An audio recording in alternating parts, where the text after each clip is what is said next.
अंधी घोड़ी खोखला चना, खावे थोड़ा और बिखेरे घना। यही हाल है इमरान खान का। इमरान खान सुलह कर रहे थे और सुलह में जो मध्यस्थता कर रहा था वो पुराना साथी था, लेकिन इस सुलह के बावजूद हो गया है सबसे बड़ा हमला पाकिस्तान के ऊपर, जिसमें सुलह की बात बिल्कुल 8 घंटे में ही तोड़ दी गई। इमरान खान के मुंह पर बड़ी वाली कालिख पुत गई। तो भारत और ईरान पर क्यों बौखलाने लगा पाकिस्तान? तो वहीं इजराइल के खूंखार हथियारों को देखकर अब इजराइल पे बौखलाया चीन। इसके अलावा बहुत कुछ, आइए जानते हैं इन खबरों को विस्तार से। आजकल चीन के हालात कुछ ऐसे हो गए हैं कि वो अपनी सेना बढ़ाए तो वो आत्म सुरक्षा के लिए है, वो अपने हथियार बढ़ाए तो वो आत्म सुरक्षा के लिए है, वो अपनी मिसाइलों का जखीरा और बढ़ाए तो वो उनकी सुरक्षा के लिए है। लेकिन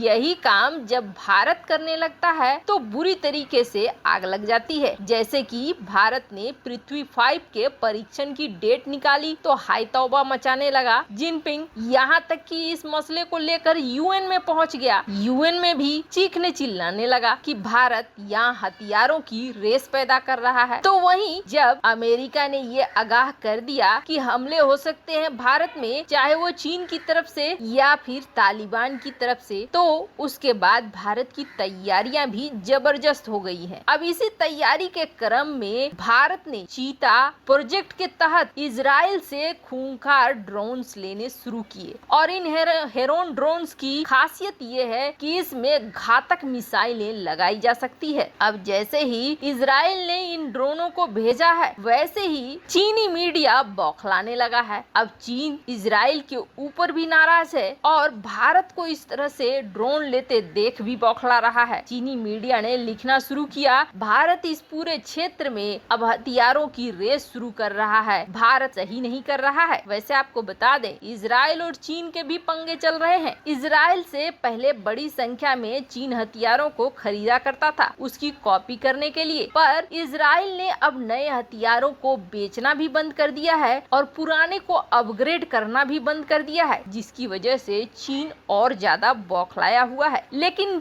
इजराइल की नई सरकार नेफ्ताली बेनेट से चीन घुलने मिलने की कोशिश कर रहा है, पर वो चीज अभी फेल होती हुई दिख रही है। जहां एक गुरु का ये हाल है तो वहीं चेले का भी बुरा हाल है। दरअसल इमरान खान एक इंटरव्यू में बहुत कुछ बोल गया जिससे लगा कि जिस चीज से पाकिस्तान खुद को छिपाने की कोशिश कर रहा है, इमरान खान उसके लिए खुद को दुनिया के सामने मान रहा है कि हाँ हमने ऐसा किया है। पंजशीर में हमले से पहले तालिबान ने टीटीपी के मामले में पाकिस्तान को ये कह दिया था कि तहरीके तालिबान यानी पाकिस्तान वाला तालिबान और पाकिस्तान का मसला उन दोनों का अपना मसला है और वो खुद ही इन समस्याओं को समाप्त करेंगे। जिसके बाद पाकिस्तान ने तालिबान के साथ दो चीज की डील की, एक डील की कश्मीर की और दूसरी डील की टीटीपी की कि टीटीपी को आप संभाल लो, हमारे यहाँ बहुत उत्पात मचा रहे हैं, आपका छोटा भाई है और कश्मीर में हमारा साथ दे दो। उस वक्त तो तालिबान ने मान ली उसकी बात और पंजशीर पर पाकिस्तान ने कार्रवाई में पूरा समर्थन दे दिया। लड़ाकू विमान से लेकर ड्रोन से लेकर अपने आईएसआई चीफ को रणनीति बनाने तक भेज दिया। अब जाके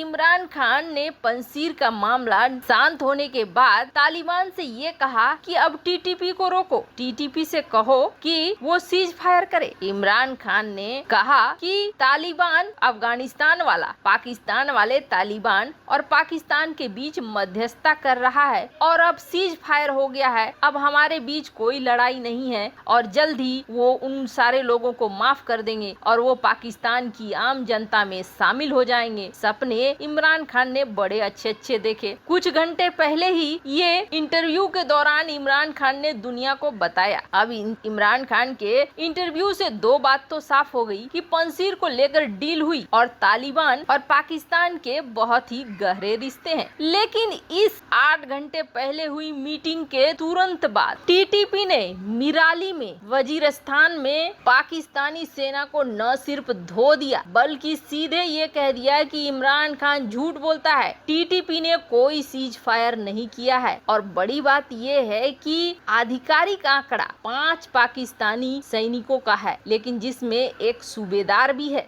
अब सचमुच कितने मारे गए हैं ये तो टीटीपी और पाकिस्तान ही जाने। इमरान खान को एक बार फिर झूठा साबित कर दिया टीटीपी ने। अभी तो खेल शुरू हुआ है, पाकिस्तान बदलेगा तालिबान में ये तो तय है। पर इन सब के बीच ईरान और भारत को लेकर बहुत बौखलाया हुआ है पाकिस्तान। दरअसल हमने आपको अपनी पिछली खबर में बताया था ईरान और अजरबैजान के बीच अब लड़ाई के हालात बनने लगे हैं। यहाँ तक कि बड़ी संख्या में टैंकों की तैनाती करनी शुरू कर दी है, युद्धाभ्यास शुरू कर दिया है ईरान ने, क्योंकि अजरबैजान में पाकिस्तान खेल करने पहुंचा है। अब पाकिस्तान ने ईरान के ऊपर ये आरोप लगाना शुरू कर दिया है कि ईरान वो मुस्लिम देश है जो दूसरे मुस्लिम देशों का दुश्मन है। ईरान की वजह से ही सारे मुस्लिम देशों की एकता में फूट पड़ती है। ईरान है जो आर्मेनिया, जहाँ ईसाई धर्म के बड़े समुदाय हैं, उसको सपोर्ट कर रहा है, जबकि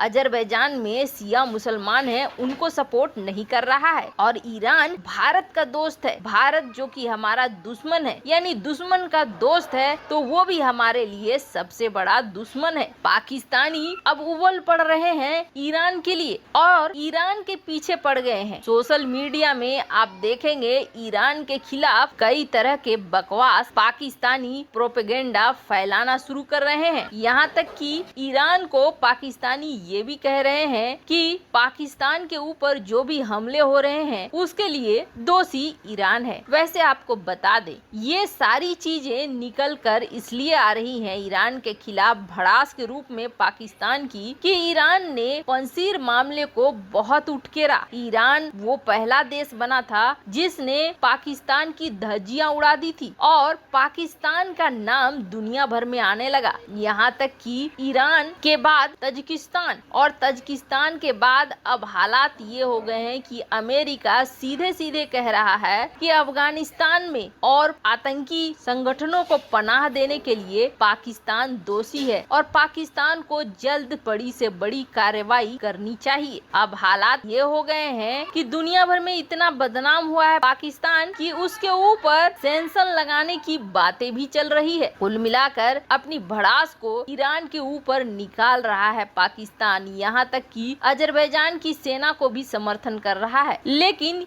ये सब करने से होगा क्या? तबाही को खुद पाकिस्तान ने बुलाया है। एक तरफ से टीटीपी ठोक रही है, दूसरे तरफ से अब उसके ऊपर लगेंगे सेंक्शन, जिसका मतलब है पाकिस्तान की बर्बादी तय है। वैसे आपको क्या लगता है? पाकिस्तान अगर तबाह होगा तो उस पर चीन का कब्जा आसानी से हो जाएगा? कमेंट कर अपनी राय जरूर बताएं। जल्द मिलते हैं अगले वीडियो में नई खबर के साथ।